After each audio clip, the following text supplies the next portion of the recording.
고린도전서 4장 15절에 17절을 보겠습니다. 이는 너희가 그리스도 안에서 1만 명의 스승을 가졌을지라도 아비들은 많지 아니하니 그리스도 예수 안에서 복음을 통하여 내가 너희를 낳았음이라. 그러므로 내가 너희에게 권고하노니 너희는 나를 따르는 자들이 되라. 이로 인하여 내가 디모데를 너희에게 보냈으니 그는 나의 사랑하는 아들이며 주 안에서 신실한 자니라. 내가 각처 각 교회에서 가르친 대로 그가 그리스도 안에는 나의 방도를 너희에게 기억나게 하리라.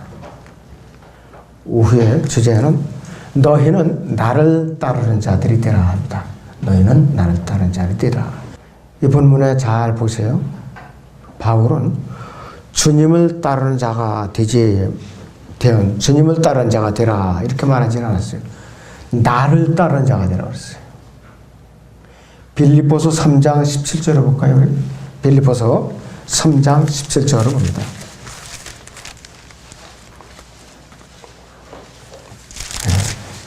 빌립보서 3장 17절을 보시면은 형제들아 너희는 모두 나를 따르는 자들이 되라. 그리고 너희가 우리를 본으로 삼은 것 같이 그렇게 행하는 자를 주시하라 이렇게 했습니다. 한 군데 또 있습니다. 고린도서 11장 1절을 보세요. 고린도서 11장 1절을 보겠습니다. 내가 그리스도를 따르는 것처럼 너희는 나를 따르는 자가 되라 그랬습니다. 세 군데서 그렇게 명령하고 있어요. 너희는 나를 따르는 자가 되라. 너는 나를 따르는 자가 되라. 너는 나를 따르는 자가 되라. 그리고 그렇게 행하는 자를 주시하라 이렇게 했습니다. 권명이 아니라 명령이에요. 이렇게 따르라고. 성경에서 분명히 바울을 따르는 자가 되라고 명령하고 있는데 우리가 하나님이신 예수 그리스도를 어떻게 따를 것인가? 그러면 하나님이신 예수님이 어떻게 따를 것인가? 바울처럼 예수 그리스도를 따르는 그 위대한 믿음의 선질들을 그대로 따라가면 틀림없어요. 그것이 곧 예수 그리스도를 따르는 길이에요. 우리가 신실하게 주님을 믿었던 그 분들을 뒤를 갖다가 의심하지 않고 그대로 행적을 따라가는 거예요. 예수 그리스도께서는 우리가 따르게 본이 되도록 바울과 같은 사람들을 우리에게 보내주셨는데 누가 신실하게 예수 그리스도를 이제 따르는데 누군가가 예수님을 따르고 있어요. 그럼 우리는 그 사람의 뒤를 이제 본을 삼아서 그 뒤를 따라가는 것이에요. 그러니까 맨 앞에는 예수님께서 이제 계시고 그 뒤에는 이제 누가 가느냐? 모범적인 그리스도인이 이제 따라가고 있어요. 바울과 같이. 그 맨 나중에 누가 가느냐? 저나 여러분들이 따라가는 거예요. 그 뒤를 따라가지 않고 조금이라도 어긋나서 딴 데로 간다. 이건 벌써 항로 이탈이에요.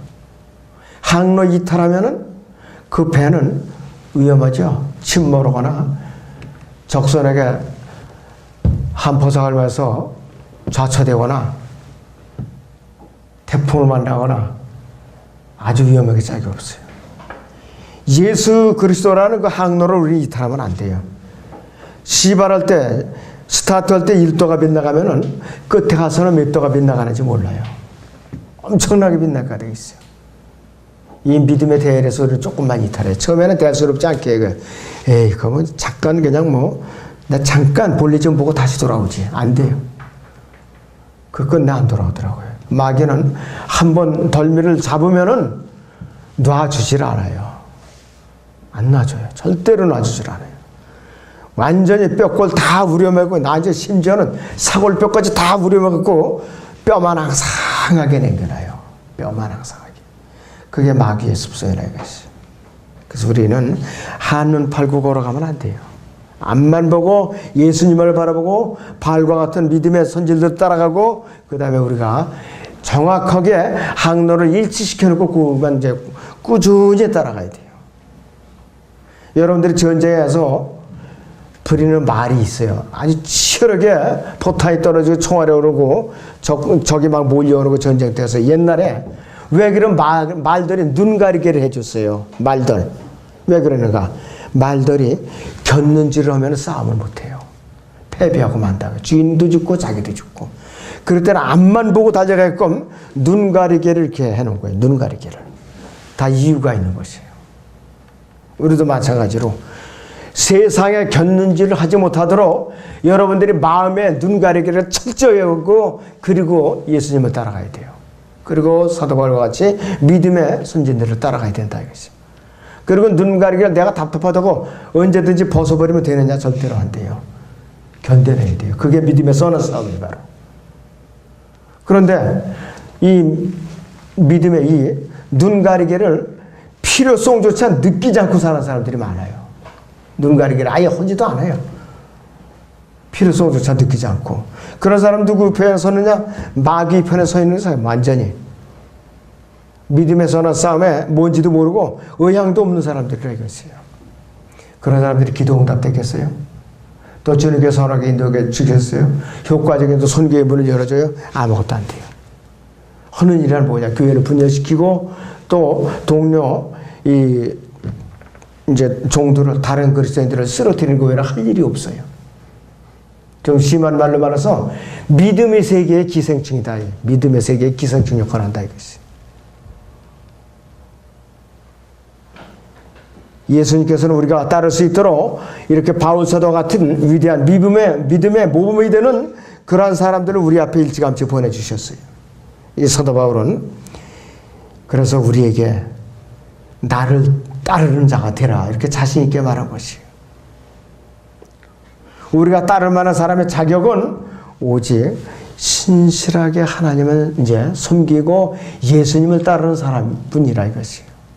여기에다 무엇인가 다른 것까지 자격 요건이 추가된다면 이미 우리가 그 사람을 따라가면 안 돼요.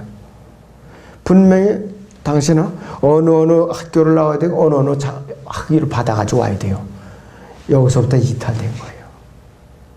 이탈된 거예요. 그래서 엄격히 말하면 미국의 하버드라든지 예일이라든지 이런 대학들이 인가받은 대학들이 아니라 처음에 출발할 때 원래 신학원이에요. 순수하게 성경만 가르치는 신학원이었어요. 그런데 요 속삭이는 이제 모사꾼들이 자꾸 총장한테 속삭이는 거야. 아이고 이렇게 되면 저기 학교가 활성화가 안 되니까 교육심, 기독교 심리학, 상담 심리학 또 뭐 이렇게 해야 우리 저변을 넓히죠. 그래? 알았어. 그럼 또 넓혀봐. 그러다 보면 나중에는 기왕이면 우리 정부 인가를 받아서 정식 학위를 수여합시다. 그러면 뭐 알았다. 더 늘려봐. 이렇게 하다 보니까 배교를 하기 시작한 거예요. 전부 다 그렇게 된 거예요. 그래서 미국의 기독대학들은 전부 그래서 배교하고 왜? 정부의 간섭을 받아야 돼요.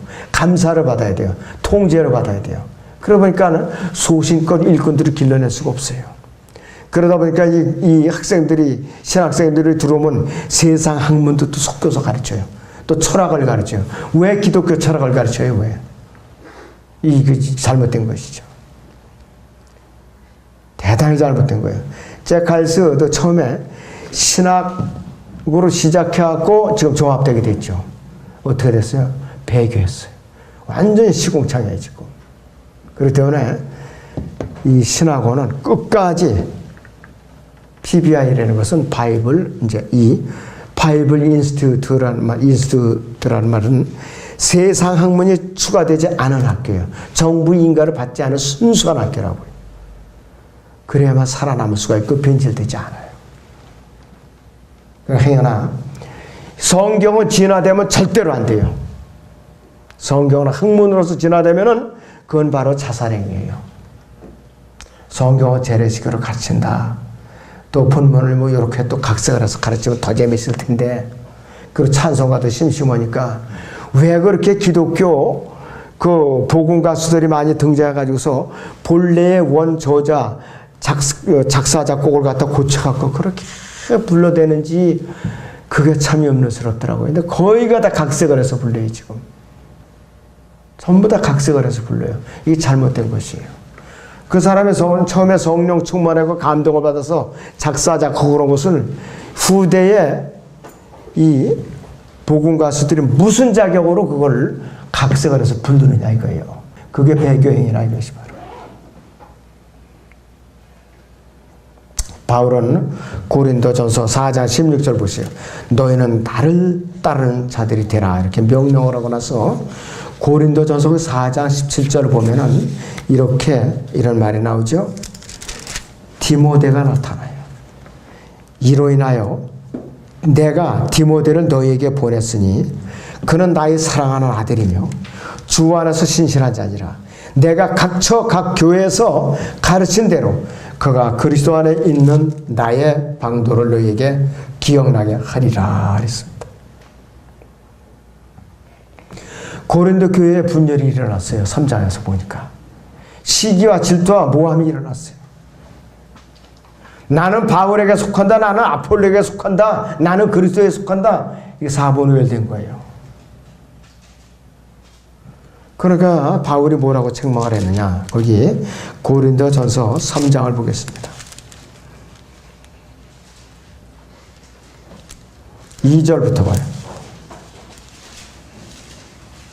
2절부터 내가 그리스도를 젖으로 먹이고 고기로 먹이지 아니하였으니 이는 너희가 지금까지 소화시킬 수 없었으며 아직도 그러하니라. 너희는 여전히 육신적인 사람이라. 너희 가운데 시기와 다툼과 분열이 있으니 어찌 너희가 육신적이 아니면 사람을 따라 행하는 자가 아니려. 어떤 사람은 말하기는 나는 바울에게 속하고 또 다른 사람은 나는 아폴로에게 속한다 하니 너희가 육신적이 아니냐.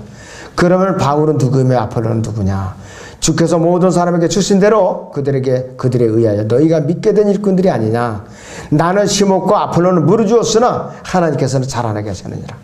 그러므로 심는 자나 물 주는 자는 아무것도 아니지만 오직 자라나게 하시는 분은 하나님뿐이시라. 이제 심는 자와 물 주는 자는 하나니라. 그러나 각 사람은 자기의 수고에 따라 자기의 상을 받을 것이라. 우리는 하나님과 함께 있는 동역자들이라. 너희는 하나님의 경작지어 하나님의 건축물이라. 내게 주신 하나님의 은혜에 따라 내가 현명한 건축가와 같이 기초를 닦았더니 다른 사람이 그 위에 지으리라는데 그러나 각 사람은 그 위에다 어떻게 지을지 주의해야 하리라 그랬어요. 이 고린도 교회 회원들이 참 못된 사람들이에요. 바울이 편지로 써서 보내면 편지에 아주 무게가 있고 힘이 있어요. 그런데 만나서 보니까 왜소하고 언변도 서툴고 이게 우습게 배거든요. 그러니까 이 사도 바울이 뭐라고 그러는가 했어요. 고린도 후서 10장 10절을 보세요. 고린도 후서 10장 10절을 봅니다. 그들이 말하기를 그의 편지들은 무게가 있고 힘이 있지만 직접 대할 때는 약하고 언변도 그 언변도 하찮다고 하기 때문이라. 이 사람으로서 헛짓이냐 이거예요. 사도 바울이 편지를 보내니까 편지에는 무게가 있고 힘이 있는데 막상 만나서 보니까 외사하고 키도 작고 언변도 서툴고 어쩌고 저쩌고 이렇게 못된 짓을 한 거예요. 이 사람들이. 누구 때문에 구원받은 거예요? 이 사람들이. 바울이 복음을 전해서 구원을 받았는데 그 은혜도 모르고 이런 작자들이. 그리고 바울이 어느 지역보다도 가장 오래 머물러 갖고 성경을 가르쳐줬어요. 1년 6개월이나 머물러서 가르쳐줬어요. 그 사도가 한 지역에서 1년 6개월이나 머물면서 성경을 가르쳐줬다는 것은 파격적인 대우예요. 지역교회 이렇게 오랫동안 보면서 성경을 가르쳐준 적이 없어요. 사도 바울이. 근데 은혜를 모르는 거예요. 만약에 우리 교회가 이런 짓을 하면은 벌 받죠. 이건 안 되는 짓이에요. 근데 이러고도 부끄러울 줄 몰라요. 부끄러운지도 모르는 거예요. 그리고 법정에다 성도들을 데리고 끌고 나와서 고소를 하고 계모와 간음이나 하고 또 이제 주의 만찬을 참지 못하고 술이 잔뜩 채갖고 와가지고 만찬을 받아야 되는데 딱국질을 하고 이질을 하면 되겠어요. 어디 가난한 성도들은 그 음식을 가져와가지고서 또 혼자만 먹고 있는 거야. 혼자만 그 한 점 안 나눠주고. 그러니까는 시장하거든. 오죽하면 사도 바울이 집에서 먹고 오라 이거야. 집에서. 주의 만찬을 더럽히지 말고. 그러니까 이렇게 우습게 하니까 주의 만찬을 불결한 자세를 받다가 죽었잖아요. 여러 사람이 죽었어요. 하나님께서 숨을 거둬서 데려가신 거야. 너 살려두면 이러한 내 영광을 가린다 이것이에요. 그런 부끄러운 교회에서 남아있으면 안 됩니다. 여러분. 고린도 교회 뒤로 따라가면 절대로 안 돼요. 최소한도 우리는 데살로니가 교회, 빌립보 교회, 이런 교회를 따라가야 돼요. 우리는 다른 교회 따라가면 안 돼요. 라오디게아 교회는 더더군다나 나가면 그건 자살행위예요.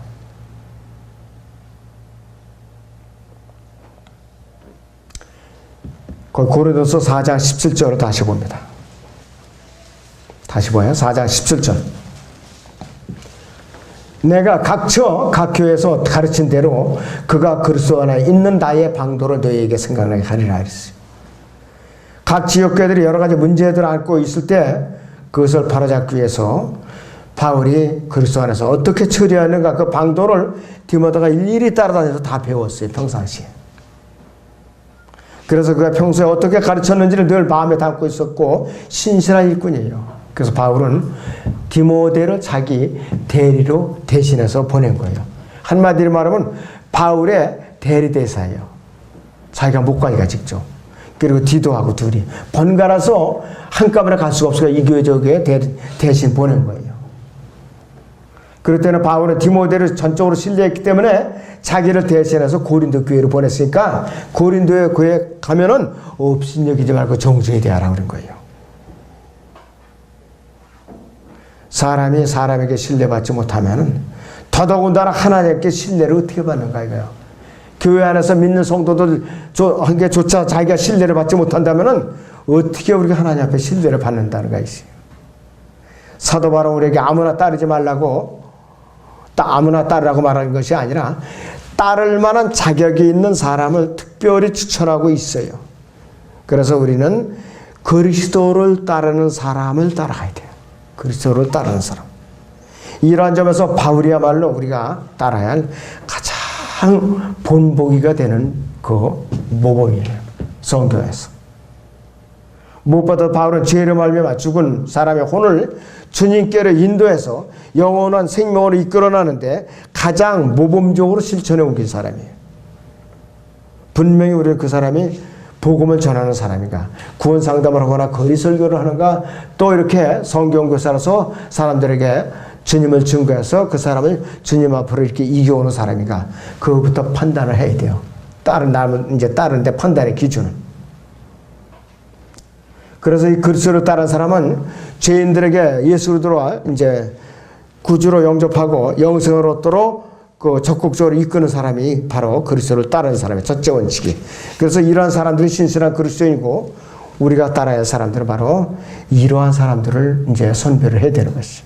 바울이 자기를 왜 따르라고 했는가? 자신 있게 한 목적이 첫째는 자신은 예수 그리스도의 피로써 이미 벌써 자기 죄가 정결케 됐다. 이거를 갖다 자신 있게 주장하였어요. 두 번째는 하나님의 말씀으로 완전히 자기는 이제 무장이 돼 있으니까 무슨 질문을 해도 내가 답변할 준비가 돼 있다. 여러분들 사도행전 20장을 보세요.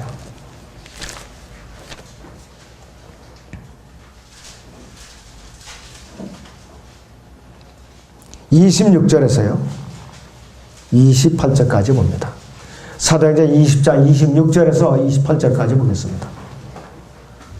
그러므로 내가 오늘 너희에게 증거하느니 모든 사람의 피로부터 내가 깨끗하니 이는 내가 하나님의 모든 계획을 조금도 주저함이 없이 너에게 전해주었습니다. 고린도 교회 전해준 거예요. 에베소 교회 전해준 거예요. 하나님의 모든 계획은 하나님의 이제 복음뿐만 아니라 창세기부터 요한계시록까지 다 가르쳐준 거예요. 그리고 세대적 진리를 다 가르쳐준 거예요. 시대별로 어떻게 구원받는가, 대환란이 어떻게 펼쳐질 것이고 앞으로 적그리스도가 어떻게 나타날 것이고 또 지상왕국이 어떻게 세워질 것이고 영원에도 백보자 심판이 어떻게 또 이제 행해질 것인가, 영원에 가서 우리가 어떻게 새 예루살렘 도성에 거할 것인가, 하나님에게 모든 계획이 포함된 거예요. 이것이 바로 바울은 막힘없이 너희를 가르쳐주고 인도해줄 준비가 됐다 이거예요. 이 무장이 됐다 이게 바로. 그리고 세 번째는 내가 예수 그리스도를 현재 충실하게 따르고 이제 있으니까 나를 따르라 이거예요 바로. 이렇게 준비가 돼 있었다 이거예요. 그래서 우리가 따라야 할 사람 이처럼 자신의 죄를 깨끗이 씻고 말씀으로 무장하고 예수 그리스도를 충실하게 따르는 사람이 된다. 이 세 가지 기준이 갖춰진 사람이라면 우리가 따르면 되는 것이. 하나님을 따라 내 앞에 서서 나를 이끌고 가는 사람이 어떤 사람이 이제 되어야 되는가? 우리는 또 한 구절을 보죠. 디모데 전서 보세요. 1장 15절에서 16절을 보겠습니다. 디모데 전서 1장 15절에서 16절을 보겠습니다. 그리스도 예수께서 죄인들을 구원하시려고 세상에 오셨다는 이 말씀은 신실하며 온전히 받아들이게 합당하도다. 죄인들 중에서 내가 우두머리라. 그러나 내가 자비를 입은 것은 이 때문이니 곧 먼저 내 안에 예수 그리스도께서 온전한 오래 참으심을 보여주셔서 후에 그를 믿고 영생을 얻는 자들에게 본이 되게 하려 하심이라 했습니다. 사도 바울은 복음을 전하는 사람들 극심하게 박해하는 우두머리였었어요. 그런데 하나님께서 그를 변화시켜갖고 평생 예수 그리스도의 고난을 채우는 도구로서 쓰신 거예요. 복음을 전하면서. 그런데 자기는 하나님께서 자기에게 베풀어 주신 자비를 여겼던 거예요. 사도 바울은 바로 이거를 갖다 자기가 고난받는 거를. 여러분이 바울 사도만큼 지금 고난을 받는다. 꽁무니 빠지기가 이제 꽁무니 빼기가 바쁠 거예요. 꽁무니 빼기가 바쁠 거라 이것이. 또 심지어는 사도 바울은 셋째 하늘에 나고네까지 올라가서 그 좋은 가격을 다 본 거예요. 자기 시신은 루스다 성읍 밖에서 돌멩이 맞아가지고 그냥 피멍이 들어가지고서 죽어 있어요. 몸뚱아리는. 너 다시 내려가니까 내려간 마음이 들겠어요. 제발 나 좀 안 내려가게 해서 그냥 꽃 붙들고 안 내려가려고 그랬겠죠. 안 돼. 그럼 어떡하죠? 내려가서 네 그 피투성의 몸으로 다시 들어가야 돼. 그 다음은요. 너 끝까지 주님을 증거하다가 너는 폭군 내려에 의해서 참수당하는 것이 나의 마지막 계획이야. 하나님께서 이래서 다시 이 지상으로 내려보내신 거예요.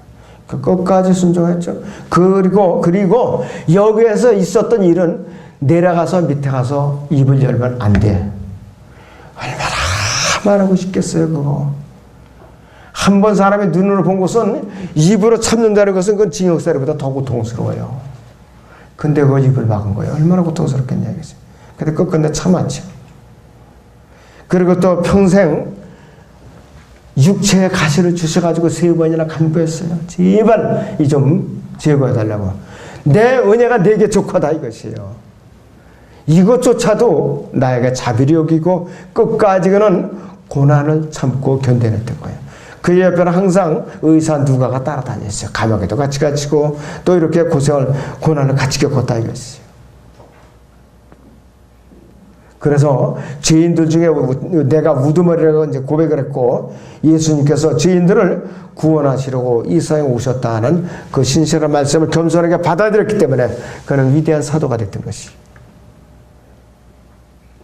예수님께서는 사도 바울의 몸 안으로 들어와가지고 이 죄투성인 바울을 인내심을 갖고 오래 참으시면서 그에게 먼저 복음을 보여주신 거예요. 예수님께서 이런 바울을 본으로 삼아서 많은 사람들이 예수 그리스도를 믿고 영생을 얻도록 그 계획을 갖고 계셨던 것이에요. 바울은 이것을 하나님의 자비를 여gis을 뿐만 아니라 우리는 사도 바울과 같은 마음으로 무장된 영적인 사람들 찾아내어서 그런 사람들을 부지런히 따라가야 돼요. 세상으로 자꾸 하는 말만 안 된다 이것이. 아까 말 얘기했죠. 눈 가리개를 왜 해줬는가? 눈 가리개 벗겨버리면 그때부터는 한눈을 자꾸 바로 두리번 그리고 그러다 보면 이제 마귀가 쳐놓은 그 미끼를 자꾸 따라가게 돼 있어요. 아주 먹고 싶거든 순간에 꽉 물어버리면은 마귀가 낚시 때 낚아채듯이 참 이제 드디어 걸려들었구나.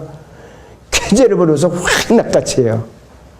낚싯바늘에 입천장까지 꿰뚫어가지고 그대로 끌려가면 끝나는 거라 이것이에요.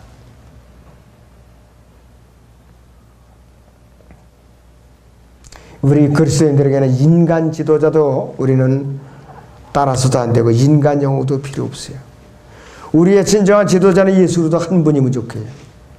사람이면서 모든 면에서 예수 그리스도께서 완전히 주장하시는 그 사람, 또 그 사람 전체의 그 삶의 자체가 인간적인 세상적인 삶이 아니라 예수 그리스도 자신의 삶으로 충만해 있는 그 사람, 그리고 구원받지 못한 혼들을 주님께로 자나깨나 밤낮으로 이겨오려고 이제 애쓰는 그런 사람, 우리는 그런 사람을 따라가야 된다 이것이에요. 이러한 사람을 따르는 것은 사람을 따르는 것이 아니라 바로 예수 그리스도를 따르는 것이에요. 이런 사람을 따르는 것이. 따른다는 것은 단순히 어떤 사람을 좋아하고 지지한다는 것이 아니에요.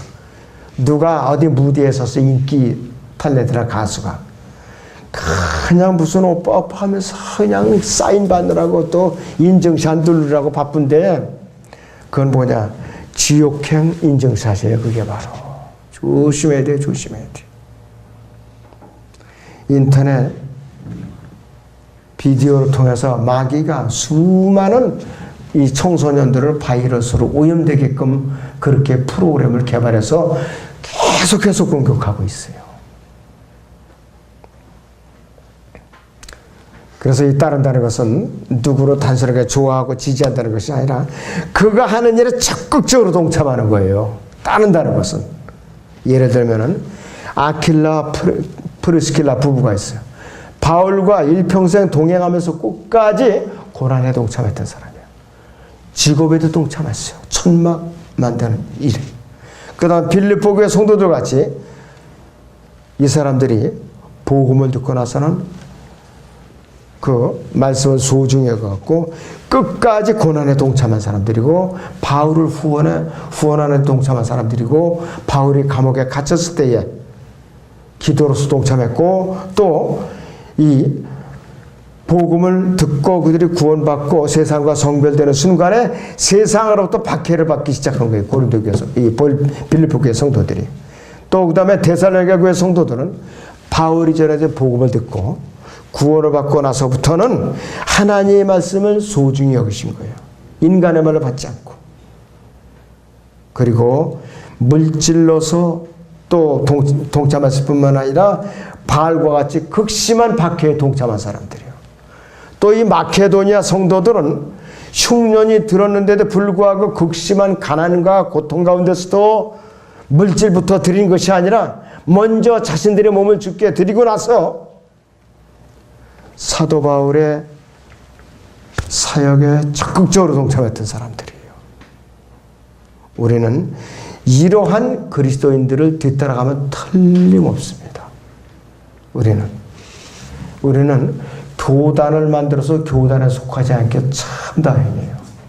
교단을 만들어 놓으면 저부터도 눈치 봐야 되고, 저도 한 자리 해먹으려고 어떡하면 내가 몇 년 하면 이제 총회장을 해먹을까, 그거 위해서 또 밤낮을 연구하고 또 잘 빌려고 그렇게 해야 될 거 아니었어요?